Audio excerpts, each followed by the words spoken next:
Después de esto, Israel aceptará a Jesús como su Mesías. ¿Qué pasaría si te dijera que una profecía bíblica de 2500 años está cumpliéndose ante nuestros ojos en este preciso momento? ¿Y si esa misma profecía revelara el momento exacto cuando toda la nación de Israel reconocerá finalmente a Jesús como su verdadero Mesías? Las Escrituras Sagradas contienen un misterio divino que ha permanecido oculto durante milenios, pero que ahora está comenzando a manifestarse con una precisión sobrenatural que dejará tu fe transformada para siempre. En el libro de Zacarías, Dios reveló 3 señales proféticas específicas que deben cumplirse antes de que Israel abra sus ojos espirituales. La primera señal ya está en pleno desarrollo. Jerusalén se ha convertido en esa copa de temblor que hace temblar a las naciones. La segunda señal está acelerándose dramáticamente mientras las antiguas alianzas enemigas predichas por Ezequiel se forman ante nuestros ojos. Pero es la tercera señal la que cambiará el curso de la historia humana, cuando el Espíritu Santo derrame gracia y súplica sobre la casa de David, y miren al que traspasaron. Este no es otro estudio bíblico más sobre profecía. Es la revelación de cómo las palabras escritas hace miles de años en las Sagradas Escrituras están tomando vida en los titulares de hoy. Cada versículo profético, cada promesa divina, cada palabra inspirada por el Espíritu Santo está convergiendo hacia un momento culminante que sacudirá los cimientos del mundo entero. Antes de continuar, quiero pedirte algo muy importante. Deja tu petición de oración en los comentarios. La oración es el arma más poderosa que tenemos como creyentes, y cuando oramos juntos, movemos el corazón de Dios. Vamos a interceder por Israel, por la paz de Jerusalén y por la revelación divina en estos tiempos proféticos. Si este mensaje está tocando tu corazón, dale like y suscríbete para no perderte ninguna revelación bíblica que Dios tiene preparada para ti. Hay momentos en la historia donde el cielo parece tocar la tierra. Momentos donde las palabras escritas hace milenios cobran vida delante de nuestros ojos. Estamos viviendo uno de esos momentos ahora mismo. Mientras lees estas palabras, mientras respiras en este instante, una profecía antigua está desarrollándose en tiempo real en las colinas de Jerusalén. Imagina por un momento estar parado en el Monte de los Olivos, mirando hacia la ciudad dorada mientras el sol se pone. Esa misma vista que contemplaron los profetas, los reyes, el mismo Jesús. Ahora imagina que pudieras ver no solo la ciudad física, sino el movimiento invisible del mundo espiritual. Verías ángeles y demonios en batalla. Verías el cumplimiento de promesas divinas escritas en pergaminos antiguos. Verías el reloj profético de Dios marcando los últimos segundos antes del momento más extraordinario de la historia humana. En 1948, algo imposible sucedió. Una nación que había sido borrada del mapa durante casi 2000 años volvió a existir. No fue casualidad, no fue coincidencia política. Fue el cumplimiento preciso de lo que Zacarías había visto en una visión celestial 25 siglos antes. «He aquí, yo pongo a Jerusalén como copa de temblor», declaró el profeta, y así ha sido. Esta pequeña nación, más pequeña que muchos estados, se ha convertido en el epicentro de la atención mundial. Piensa en esto. Israel ocupa apenas el 0.1% de la superficie terrestre. Su población representa el 0.2% de la humanidad. Sin embargo, las Naciones Unidas han emitido más resoluciones contra Israel que contra todas las demás naciones del mundo juntas. Más que contra regímenes totalitarios, más que contra países con violaciones masivas de derechos humanos. más que contra naciones con armas nucleares amenazando a sus vecinos. ¿Por qué? ¿Qué tiene esta pequeña franja de tierra que hace que el mundo entero pierda la razón cuando se trata de ella? La respuesta no está en la política ni en la economía. La respuesta está en esa antigua profecía. Cuando alguien bebe de una copa de temblor, pierde el juicio. Se vuelve irracional. Toma decisiones que no tienen sentido. Y eso es exactamente lo que vemos en el escenario mundial. Pero la copa de temblor es solo la primera señal. Zacarías vio algo más. Vio que Jerusalén se convertiría en una piedra pesada para todas las naciones. Y aquí viene lo extraordinario de la profecía. Todos los que intenten moverla serán despedazados. No dice que serán derrotados, no dice que fallarán, dice que serán despedazados, cortados en pedazos, destruidos completamente. Desde 1948 hemos visto este patrón repetirse una y otra vez. 5 ejércitos árabes atacaron a Israel el mismo día de su independencia. Israel no tenía ejército profesional, no tenía armas sofisticadas. Humanamente hablando, no tenía ninguna posibilidad, pero sobrevivió. No solo sobrevivió, sino que expandió su territorio. En 1967, nuevamente rodeada por enemigos que juraban su destrucción, Israel ganó la Guerra de los 6 días. En 1973, atacada por sorpresa en Yom Kippur, el día más sagrado del calendario judío, cuando la mayoría de los soldados estaban ayunando y orando, Israel nuevamente prevaleció. Cada vez que las naciones se han reunido contra Jerusalén, algo sobrenatural ha ocurrido. Los planes militares han fallado inexplicablemente. Las alianzas se han roto en el momento crucial. Los ejércitos superiores en número han sido derrotados por fuerzas más pequeñas. Es como si una mano invisible estuviera protegiendo a esta nación, pero hay algo aún más profundo sucediendo aquí. No se trata solo de supervivencia militar. Se trata de un plan divino que ha estado en marcha desde antes de la fundación del mundo. Cada batalla, cada conflicto, cada momento de crisis está llevando a Israel y al mundo hacia un encuentro inevitable con lo divino. Los profetas antiguos vieron este tiempo. Daniel lo vio desde Babilonia. Ezequiel lo vio junto al río Quebar. Isaías lo proclamó en los atrios del templo. Joel lo anunció a una generación que no podía imaginar su cumplimiento. Todos ellos vieron el mismo cuadro desde diferentes ángulos. Un tiempo cuando Israel estaría de regreso en su tierra, rodeada de enemigos, pero protegida por el Dios de Abraham, Isaac y Jacob. Y aquí estamos, viviendo en ese tiempo, siendo testigos de esas profecías, viendo con nuestros propios ojos lo que generaciones de creyentes solo pudieron imaginar. La pregunta no es si estas cosas están sucediendo. La evidencia es abrumadora. La pregunta es, ¿qué viene después? La respuesta a esa pregunta nos lleva a la segunda señal profética, una que está tomando forma en este preciso momento, mientras las noticias internacionales reportan movimientos geopolíticos que parecen sacados directamente de las páginas de Ezequiel. El profeta, escribiendo desde el exilio hace 2600 años, describió una alianza específica de naciones que se formaría en los últimos días.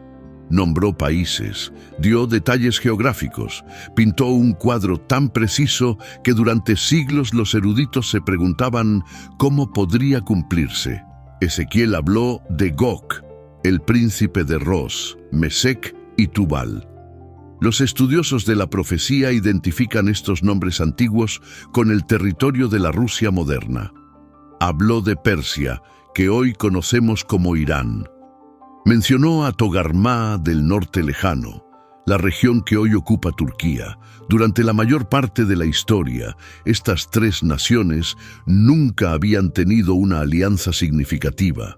De hecho, durante siglos fueron enemigos, o, en el mejor de los casos, rivales desconfiados.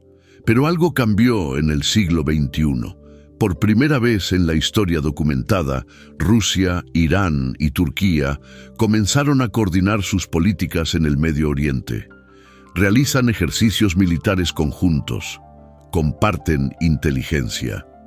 Coordinan sus movimientos en Siria, justo en la frontera norte de Israel. Es como si un director invisible estuviera orquestando sus movimientos según un guión escrito hace milenios. Lo que hace esto aún más extraordinario es que Ezequiel no solo predijo quiénes formarían esta alianza, también predijo su motivación. «Subirás como una tempestad», escribió el profeta, «vendrás como una nube para cubrir la tierra». La imagen es de una fuerza abrumadora, aparentemente imparable, descendiendo sobre una Israel que vive en paz y seguridad. Permíteme compartir algo que me estremece cada vez que lo considero. Ezequiel describió a Israel en ese momento como una tierra de aldeas sin muros. Durante toda la historia antigua, las ciudades tenían muros.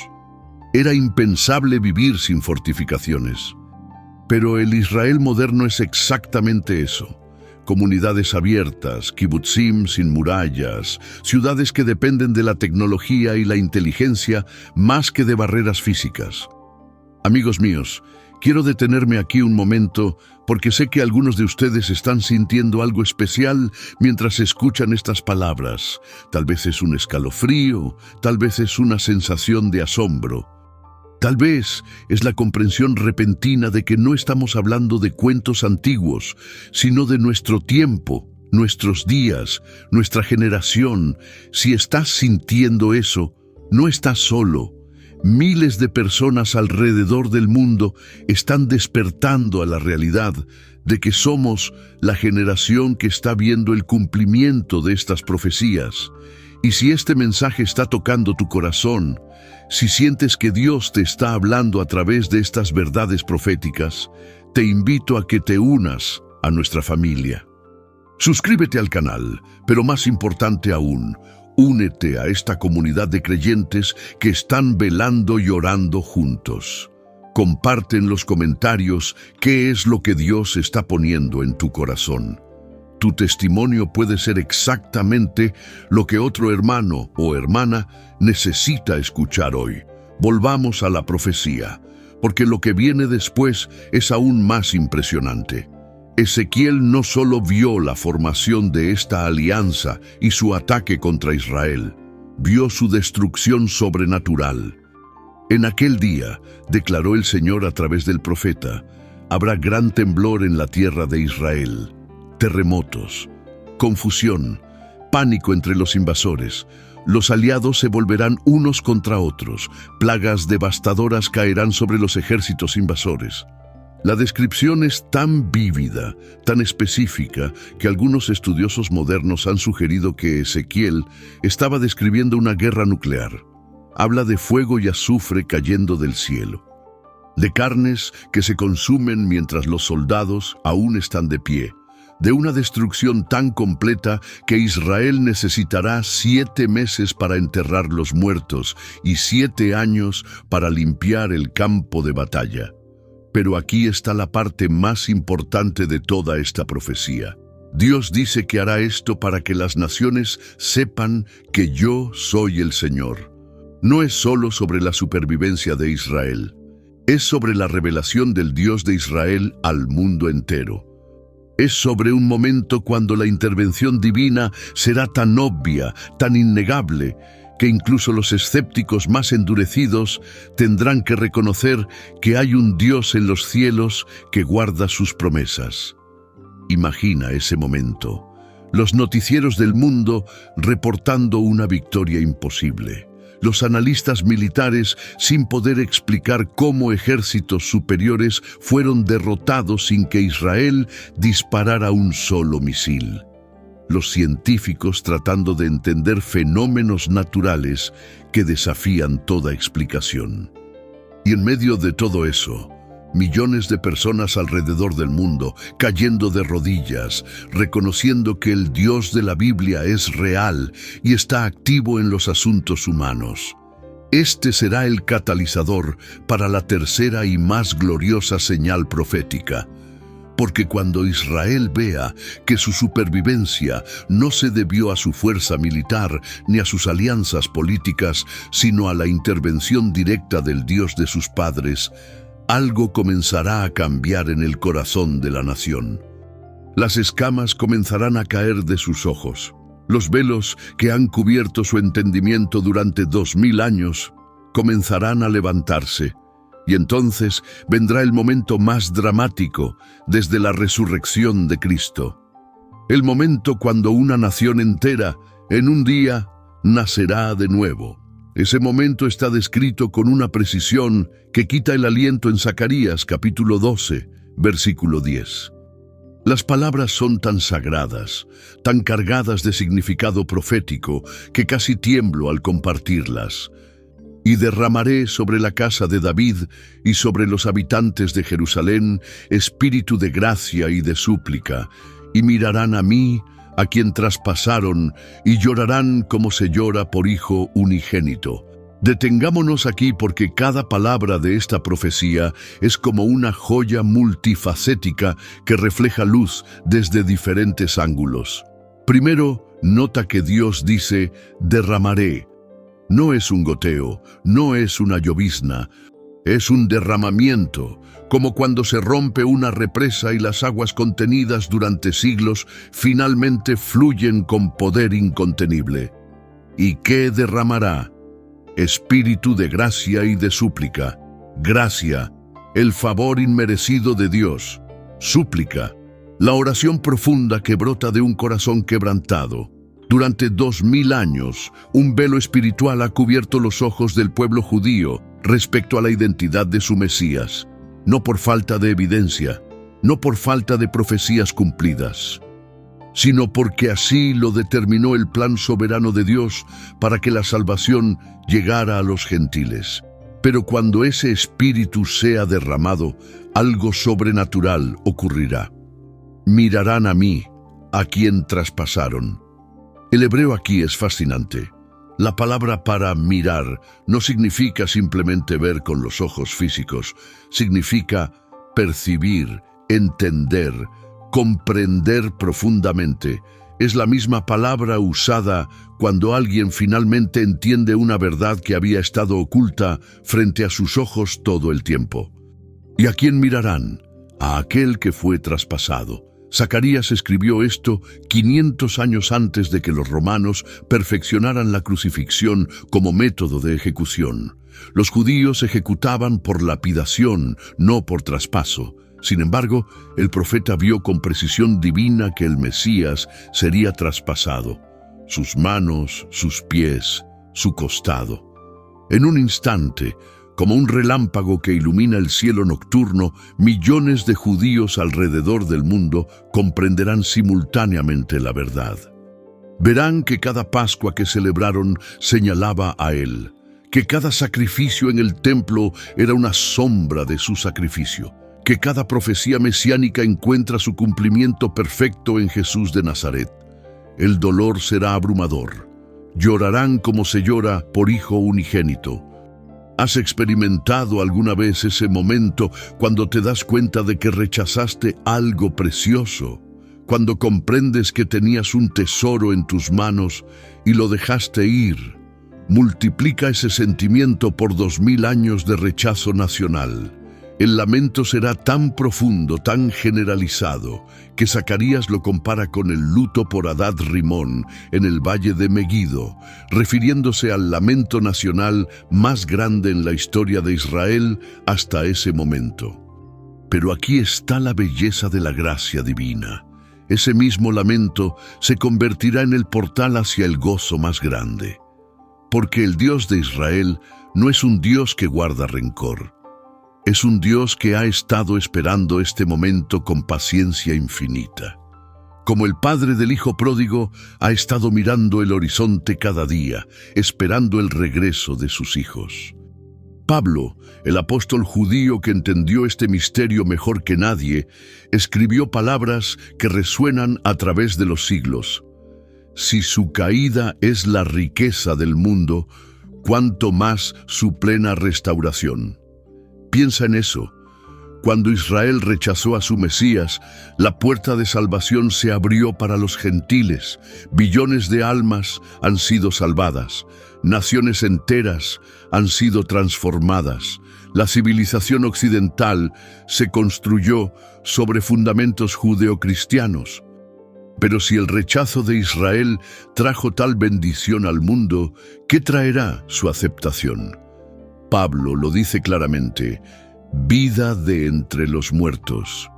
Un avivamiento global de proporciones inimaginables. Un despertar espiritual que hará que todos los avivamientos anteriores parezcan pequeños en comparación. Las estadísticas actuales son reveladoras. En 1948, cuando Israel se convirtió en nación, había menos de 4.000 judíos mesiánicos en todo el mundo. Hoy hay más de 350.000. Eso es un aumento del 9.000%. En Israel mismo, el crecimiento es aún más dramático. Congregaciones mesiánicas están surgiendo por todo el país.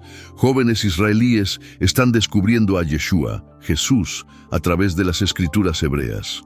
Algo está cambiando en la atmósfera espiritual.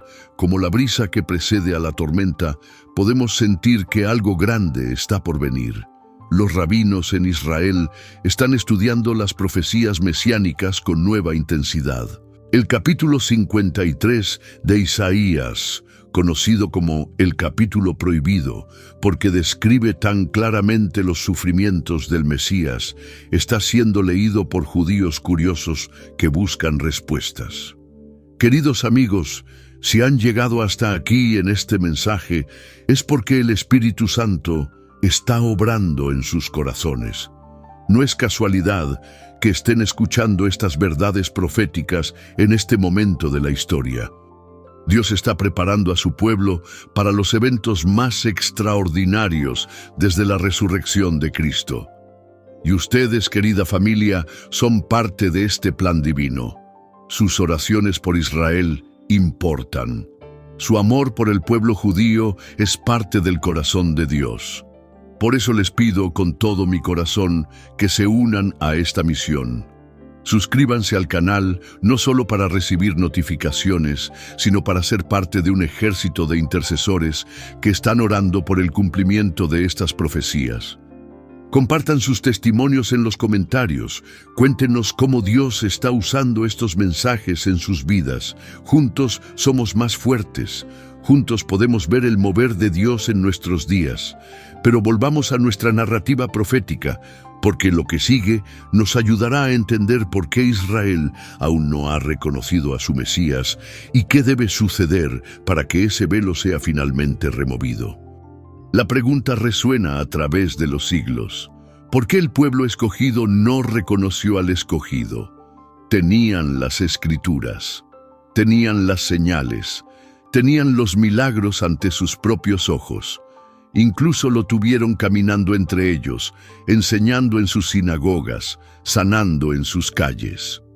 Entonces, ¿por qué después de 2000 años Israel sigue esperando a alguien que ya vino? La respuesta no es simple, porque entrelaza la soberanía divina con la responsabilidad humana en un tapiz de complejidad teológica que solo Dios podría tejer. Pero las Escrituras nos dan 5 razones principales que iluminan este misterio. Primera razón: esperaban un Mesías político. Transpórtate conmigo al primer siglo. Israel gime bajo el yugo romano. Las águilas imperiales ondean sobre Jerusalén. Los soldados paganos profanan la tierra santa con su presencia. Cada judío piadoso ora la misma oración: Señor, envía al hijo de David para restaurar el reino. Esperaban un guerrero como Gedeón que derrotara a los enemigos con poder sobrenatural. Anhelaban un rey como David que estableciera un imperio desde el río de Egipto hasta el Éufrates. Soñaban con un libertador como Moisés que humillara al opresor y guiara al pueblo hacia la libertad. Y entonces apareció Jesús, nacido en un establo, no en un palacio, criado por un carpintero, no por generales, predicando bienaventurados los mansos, en lugar de tomemos las armas, lavando pies en lugar de conquistar territorios, muriendo en una cruz romana en lugar de crucificar a los romanos. La desilusión fue devastadora. ¿Cómo podía este Galileo humilde ser el león de Judá? ¿Dónde estaba el cetro de poder? ¿Dónde el trono de gloria? No entendieron que primero debía venir como cordero antes de regresar como león. No comprendieron que la mayor victoria no era sobre Roma, sino sobre el pecado y la muerte. Segunda razón, un endurecimiento proféticamente ordenado. Aquí tocamos uno de los misterios más profundos de la providencia divina. Pablo lo revela en Romanos 11. Dios les dio espíritu de estupor, ojos con que no vean y oídos con que no oigan. Esto no fue un accidente cósmico, no fue un error en el plan divino, fue parte integral del propósito eterno de Dios. Como José les dijo a sus hermanos en Egipto, ustedes pensaron hacerme mal, pero Dios lo encaminó a bien. El rechazo de Israel se convirtió en la puerta de salvación para el mundo gentil. Si Israel hubiera aceptado a Jesús en masa en el primer siglo, el Evangelio podría haberse quedado como una secta judía más. Pero su rechazo forzó a los apóstoles a ir a los gentiles, y así la bendición de Abraham se extendió a todas las familias de la tierra. El tropiezo de Israel se convirtió en riqueza para las naciones. Tercera razón, Jesús no cumplía sus expectativas de santidad.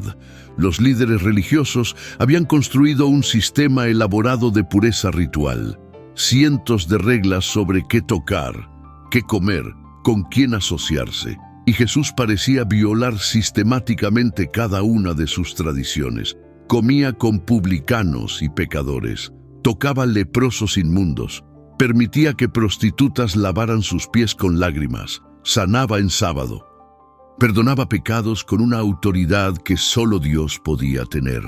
Para mentes entrenadas en la separación ritual, esto era escándalo sobre escándalo. No podían ver que Él no vino a llamar a justos, sino a pecadores. No entendían que la verdadera santidad no es alejarse de los quebrantados, sino acercarse a ellos con amor redentor. Buscaban un Mesías que confirmara su justicia propia, no uno que la expusiera como trapos de inmundicia.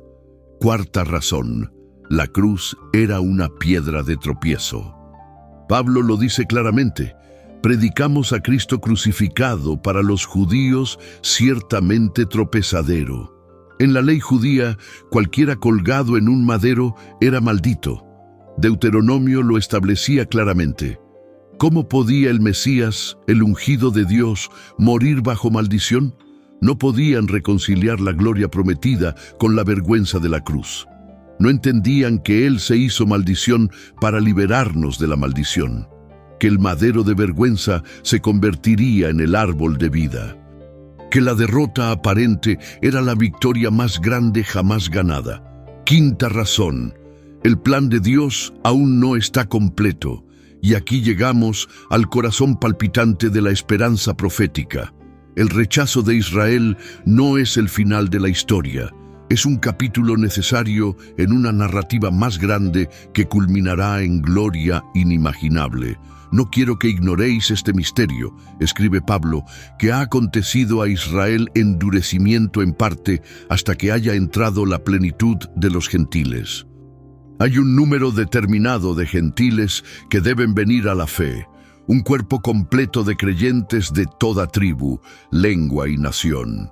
Y cuando ese número se complete, el enfoque divino regresará a Israel con poder. Los señales están por todas partes. El despertar mesiánico en Israel no tiene precedentes. Por primera vez en 2000 años, hay más judíos viviendo en Israel que en cualquier otro país. El hebreo, una lengua muerta por 17 siglos, vive nuevamente. Los hijos de Israel están regresando de los 4 puntos cardinales tal como prometieron los profetas, pero más importante que el regreso físico es el despertar espiritual. Jóvenes israelíes están leyendo el Nuevo Testamento en hebreo y descubriendo que es el libro más judío jamás escrito.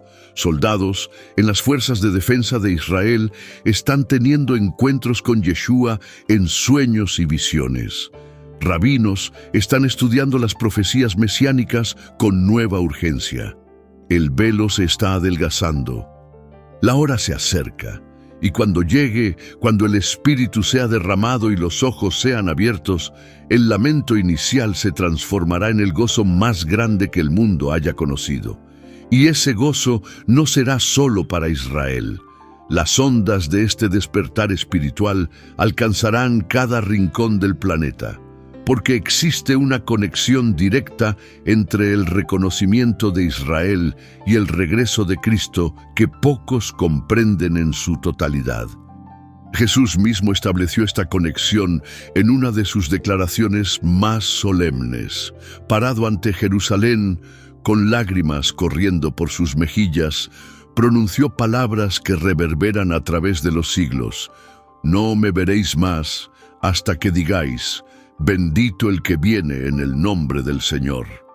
Piensa en la magnitud de esta declaración. El Creador del universo, vestido en carne humana, está diciendo que su regreso visible está condicionado a las palabras de bienvenida de su pueblo. No es que Dios necesite permiso para actuar, sino que en su soberanía ha elegido vincular el clímax de la historia con la respuesta de Israel a su Mesías.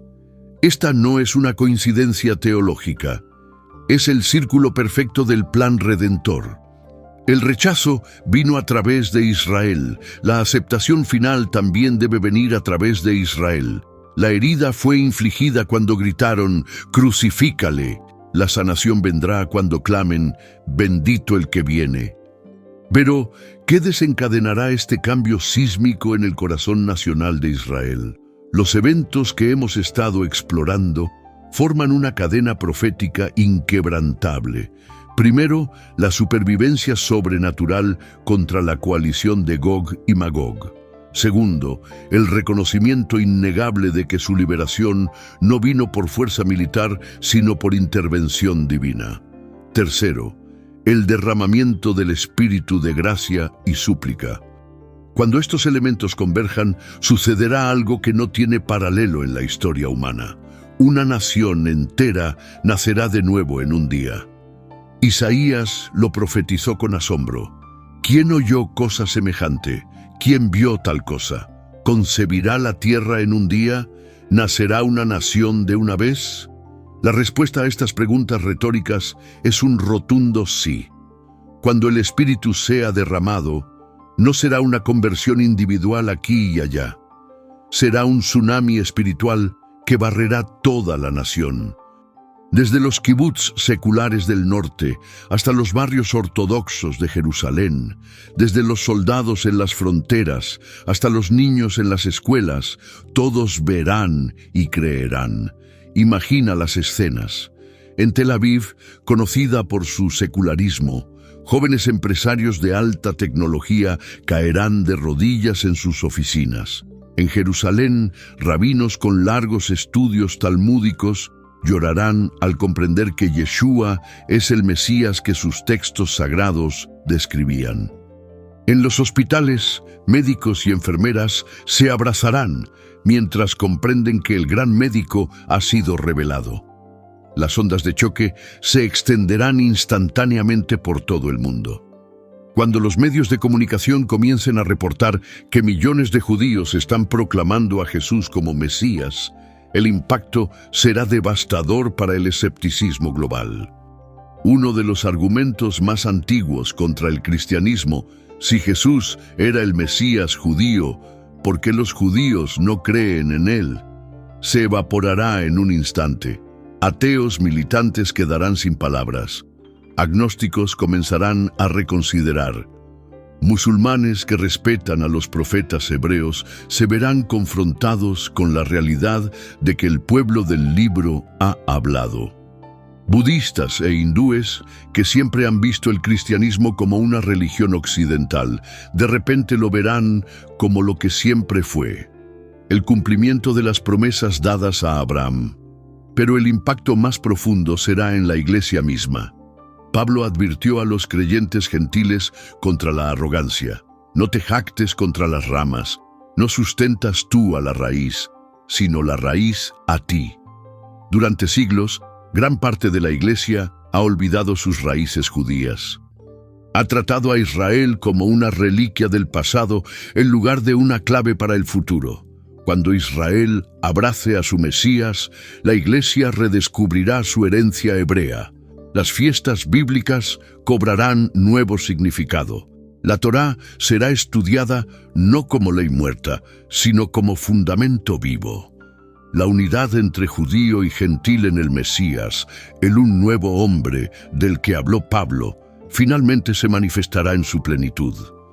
Y entonces vendrá el momento por el cual toda la creación ha gemido, el regreso visible y glorioso del Rey de Reyes.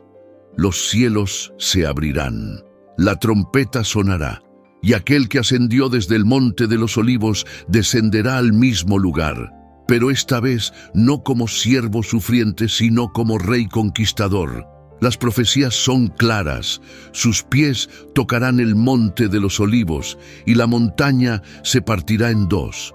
Entrará por la puerta oriental de Jerusalén, actualmente sellada, cumpliendo Ezequiel 44. Establecerá su trono en la ciudad de David, y desde Jerusalén gobernará las naciones con justicia y verdad. Israel, que ha sido cola entre las naciones, se convertirá en cabeza. Jerusalén, pisoteada por gentiles durante siglos, será la capital del reino milenial. La promesa dada a Abraham, en ti serán benditas todas las familias de la tierra, alcanzará su cumplimiento último. Las estadísticas actuales sugieren que este momento puede estar más cerca de lo que pensamos. El crecimiento del movimiento mesiánico en Israel es exponencial. Cada año más judíos vienen a la fe que en la década anterior. Es como si estuviéramos viendo las primeras gotas de lluvia antes del aguacero prometido. Congregaciones mesiánicas están multiplicándose. Estudiantes israelíes están llevando el evangelio a sus universidades. Familias completas están viniendo a la fe juntas. Incluso en el ejército israelí, uno de los ambientes más seculares del país, soldados están compartiendo su fe en Yeshua con valentía creciente. Algo está cambiando en la atmósfera espiritual sobre Israel. Es como la quietud eléctrica antes de la tormenta. Los intercesores alrededor del mundo reportan una carga creciente para orar por Israel. Movimientos de oración están surgiendo específicamente enfocados en el cumplimiento de Zacarías 12:10. ¿Estamos viviendo en la generación que verá estas cosas? Las señales sugieren fuertemente que sí. La convergencia de factores proféticos no tiene precedentes. Israel está en la tierra, Jerusalén está bajo control judío, los enemigos se están alineando según el patrón de Ezequiel. La tecnología existe para que todo el mundo sea testigo de eventos en tiempo real. Más importante aún, el hambre espiritual en Israel está creciendo. Después de décadas de secularismo, hay un vacío en el alma nacional que ni el nacionalismo ni el materialismo pueden llenar. Los jóvenes israelíes están buscando significado más allá del servicio militar y el éxito económico, y cada vez más están encontrando ese significado en el Mesías que sus antepasados rechazaron. Pero el camino hacia ese glorioso despertar pasa por el valle de la sombra de muerte. Las Escrituras son inequívocas. Antes de la gloria viene el sufrimiento, antes de la corona viene la cruz, antes del reino milenial viene la gran tribulación. Y en el centro de ese periodo de juicio sin precedentes estará Israel, no como espectador, sino como el blanco principal del último asalto de Satanás contra el pueblo de Dios. Daniel, el profeta estadista, recibió la cronología con precisión matemática. 70 semanas están determinadas sobre tu pueblo, le dijo el ángel Gabriel. 69 de esas semanas proféticas se cumplieron con la primera venida del Mesías, pero queda una semana, 7 años, que cerrarán esta era y abrirán la siguiente. 7 años que la Escritura describe como el tiempo de angustia de Jacob. En aquel tiempo se levantará Miguel, el gran príncipe que está de parte de los hijos de tu pueblo, y será tiempo de angustia, cual nunca fue desde que hubo gente hasta entonces. Las palabras de Daniel resuenan con advertencia solemne. Este no será simplemente otro período difícil en la larga historia de sufrimiento judío.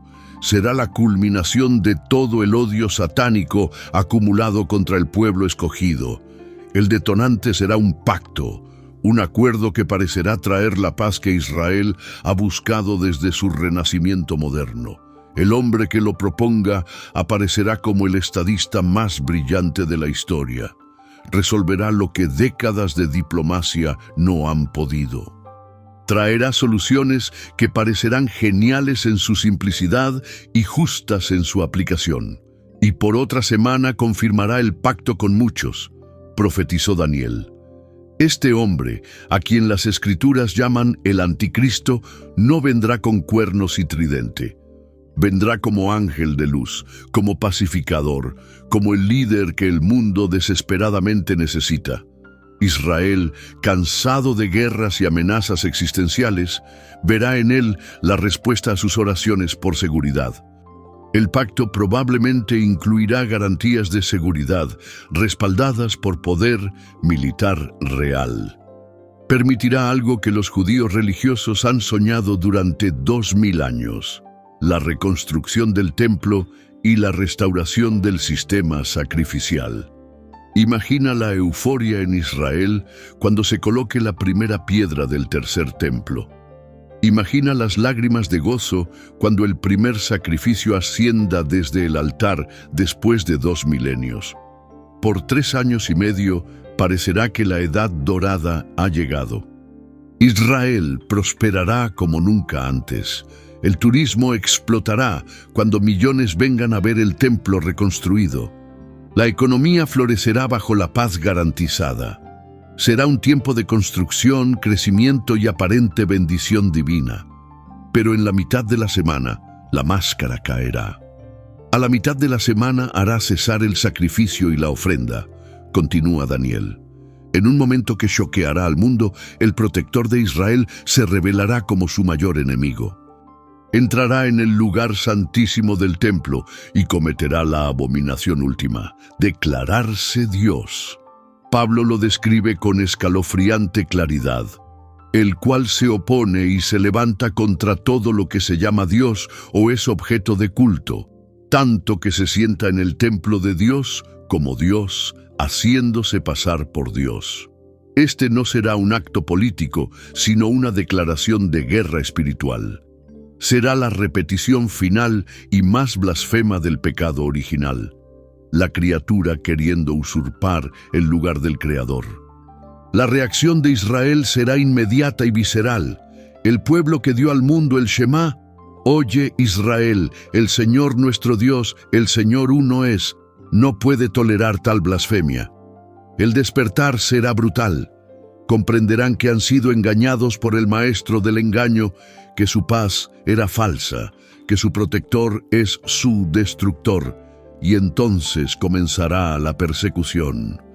Jesús advirtió específicamente sobre este momento: cuando veáis en el lugar santo la abominación desoladora de que habló el profeta Daniel, entonces los que estén en Judea huyan a los montes. La urgencia en sus palabras es palpable. No hay tiempo para empacar, no hay tiempo para despedidas, solo huir. El anticristo desatará sobre Israel una furia que hará que el holocausto parezca un ensayo. Zacarías profetiza que 2/3 de los judíos en la tierra perecerán. Pero Dios, en su misericordia, ha preparado un refugio. Juan lo ve en visión. Y se le dieron a la mujer las 2 alas de la gran águila para que volase de delante de la serpiente al desierto, a su lugar, donde es sustentada por un tiempo, y tiempos, y la mitad de un tiempo. Muchos estudiosos creen que este refugio será Petra, la antigua ciudad en la roca en el sur de Jordania. Otros sugieren refugios preparados sobrenaturalmente en el desierto de Judea. Sea donde sea, será un lugar de provisión milagrosa, como el maná en el desierto del Éxodo. Por 3 años y medio, mientras el mundo se desmorona bajo los juicios del Apocalipsis, un remanente de Israel será preservado. Durante este tiempo, algo profundo ocurrirá en los corazones del remanente preservado. Lejos del templo profanado, sin sacerdotes ni sacrificios, comenzarán a entender lo que los profetas siempre señalaron: que Dios no desea sacrificio, sino misericordia, no holocaustos, sino corazones quebrantados. En el crisol del sufrimiento, el velo será quitado. Mientras tanto, Dios levantará 144,000 evangelistas judíos sellados de las 12 tribus. Estos siervos especiales, protegidos sobrenaturalmente, llevarán el evangelio a un mundo en agonía. Donde los misioneros gentiles han trabajado durante siglos con resultados limitados, estos hijos de Abraham cosecharán una cosecha de almas que desafía la imaginación. El testimonio judío durante la tribulación será único en su poder. Podrán decir: nosotros también rechazamos al Mesías, pero ahora vemos. Nosotros también fuimos engañados, pero ahora creemos. Su mensaje resonará especialmente con otros que han sido engañados por el anticristo. Su martirio, porque muchos sellarán su testimonio con sangre, inspirará fe en millones. A medida que los juicios del Apocalipsis se intensifiquen, a medida que los ejércitos del mundo converjan en Armagedón, a medida que parezca que toda esperanza está perdida, el remanente de Israel en el desierto llegará a su momento de claridad final. Como sus antepasados en Egipto que clamaron y Dios oyó, clamarán desde lo profundo de su angustia, y esta vez su clamor será diferente. No será solo por liberación física, será el clamor del que finalmente entiende, del que finalmente ve, del que finalmente cree. Será el cumplimiento de la condición que Jesús estableció: bendito el que viene en el nombre del Señor. En ese momento, el cielo no podrá contenerse más. El león de la tribu de Judá rugirá, los ejércitos celestiales se movilizarán, y el Rey de Reyes vendrá a salvar a su pueblo y a establecer su reino. Y así llegamos al crescendo de la sinfonía profética, el momento hacia el cual toda la historia ha estado moviéndose inexorablemente desde que el pecado entró en el jardín del Edén. El cielo se abrirá como un velo rasgado, y aquel que partió en una nube regresará de la misma manera, pero transformado de cordero sacrificial en león conquistador. Juan el revelador lo vio y apenas pudo contener las palabras. Entonces vi el cielo abierto, y he aquí un caballo blanco, y el que lo montaba se llamaba Fiel y Verdadero, y con justicia juzga y pelea. Sus ojos eran como llama de fuego, y había en su cabeza muchas diademas. Esta no será la entrada humilde en un pollino que Jerusalén presenció hace 2000 años. Esta será la llegada del Rey en toda su gloria. Los ejércitos del cielo lo seguirán, vestidos de lino finísimo, blanco y limpio. Y de su boca saldrá una espada aguda, la palabra de Dios que creó el universo ahora ejecutando juicios sobre los rebeldes. Los ejércitos reunidos en Armagedón, convergiendo para la solución final del problema judío, se encontrarán repentinamente enfrentando al Dios de Israel en persona. Toda su tecnología militar, todas sus armas de destrucción masiva, toda su superioridad numérica será como paja ante el fuego consumidor de su presencia. Zacarías describe el momento del encuentro de Israel con su Mesías. Y derramaré sobre la casa de David y sobre los moradores de Jerusalén espíritu de gracia y de oración, y mirarán a mí, a quien traspasaron. En medio de su liberación, cuando vean las heridas en sus manos y pies, cuando vean la marca de la lanza en su costado, la comprensión los golpeará como un rayo. Este es Yeshua, este siempre fue Yeshua. El carpintero de Nazaret es el Rey de Gloria. El que murió en el Gólgota es el que vive para siempre. El que rechazaron es el que los salva. Las lágrimas fluirán como ríos. El lamento sacudirá la nación. Cada familia aparte, cada persona en la intimidad de su propia revelación, procesará la magnitud de 2000 años de ceguera, pero el Rey no viene en venganza hacia su pueblo. Viene como el José del Génesis, revelándose a sus hermanos. Yo soy vuestro hermano, el que bendisteis. Pero no os entristezcáis, porque para preservación de vida me envió Dios delante de vosotros. El abrazo será eterno, la reconciliación completa, el pacto cumplido. Sus pies tocarán el monte de los olivos exactamente donde ascendió, y la montaña se partirá formando un gran valle. Las aguas vivas fluirán desde Jerusalén, sanando el mar muerto, trayendo vida donde solo había muerte. La maldición será levantada. La creación misma será liberada de su esclavitud a la corrupción. Y entonces comenzará el reino milenial, esos 1000 años de gobierno directo del Mesías desde Jerusalén que los profetas vislumbraron en visiones gloriosas. Acontecerá en lo postrero de los tiempos que será confirmado el monte de la casa del Señor como cabeza de los montes y será exaltado sobre los collados y correrán a él todas las naciones. Israel, que fue cola entre las naciones, será cabeza. Jerusalén, pisoteada por siglos, será la capital del mundo. Los judíos, dispersados y perseguidos, serán los administradores principales del reino. Así ha dicho el Señor de los ejércitos.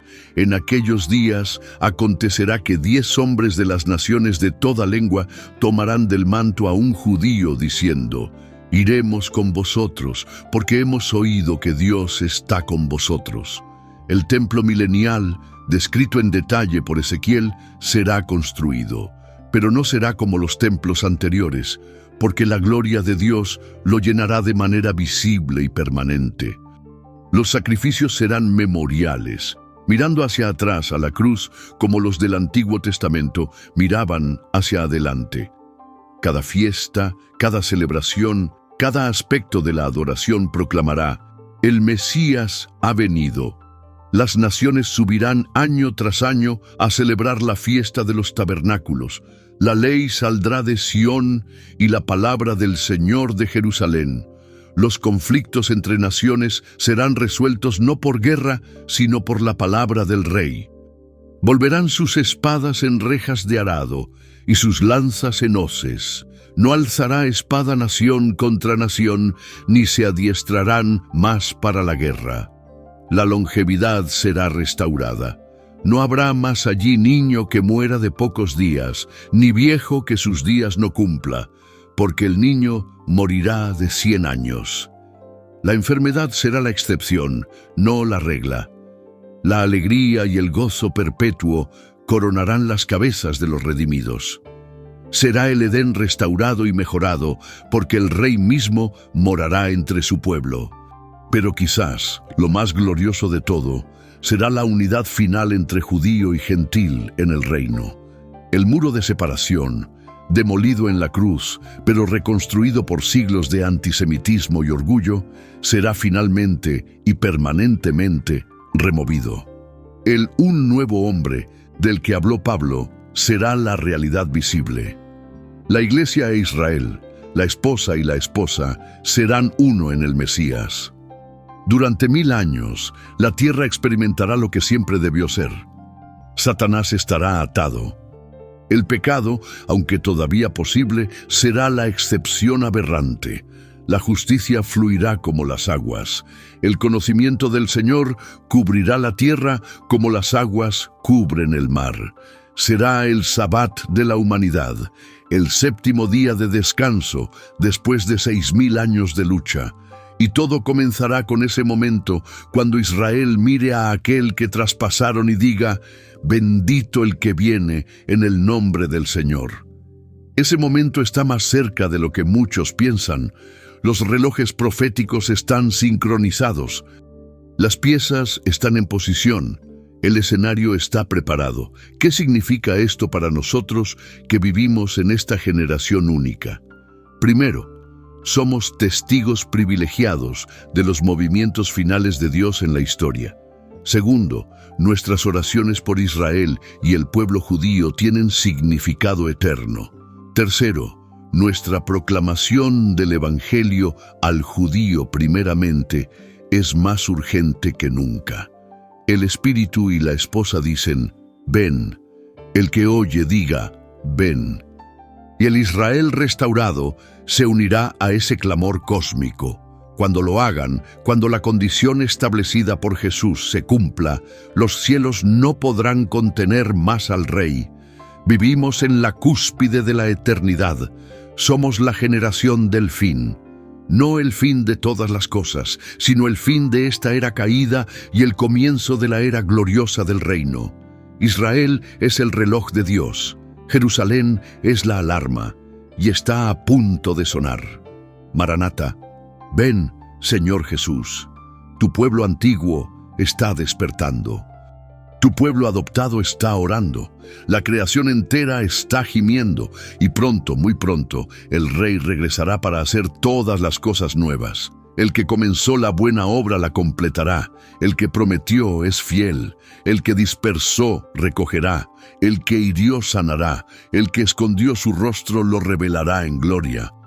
Y todo comenzará cuando Israel, con lágrimas de arrepentimiento y gozo, declare desde lo más profundo de su alma nacional: Baruch haba Shem Adonai. Bendito el que viene en el nombre del Señor. La historia no es cíclica, sino lineal, moviéndose hacia un clímax predeterminado. No estamos vagando sin rumbo, sino marchando hacia un destino glorioso. Y en el centro de todo está Israel, el pueblo escogido, la niña del ojo de Dios, la llave que abrirá la puerta al reino eterno.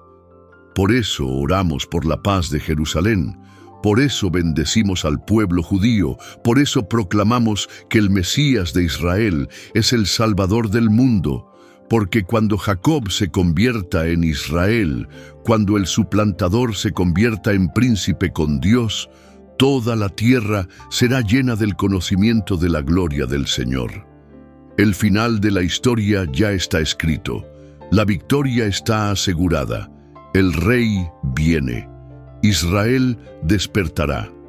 Y nosotros, si permanecemos fieles, reinaremos con él en ese reino glorioso que no tendrá fin. Hasta ese día velamos, hasta ese día oramos, hasta ese día proclamamos: Yeshua es el Mesías de Israel y el Salvador del mundo. Querido hermano, querida hermana, si has llegado hasta aquí, es porque el Espíritu Santo ha estado ministrando a tu corazón durante cada momento de este mensaje profético. No es casualidad que hayas permanecido hasta el final. En un mundo lleno de distracciones, donde los videos compiten por segundos de atención, tú has dedicado este tiempo sagrado para recibir una revelación que puede transformar no solo tu comprensión de las Escrituras, sino tu propia vida espiritual. Quiero pedirte algo muy especial, algo que va más allá de un simple comentario. Si este mensaje ha tocado las fibras más profundas de tu alma, si has sentido esa presencia inconfundible del Espíritu Santo hablándote directamente, escribe en los comentarios: yo sentí la voz de Dios en este video. Pero no te detengas ahí. Comparte con nuestra familia de fe cómo específicamente esta revelación sobre Israel y las profecías del tiempo final han impactado tu corazón. ¿Qué fue lo que más te conmovió? ¿Hubo algún momento donde sentiste que Dios te estaba hablando personalmente?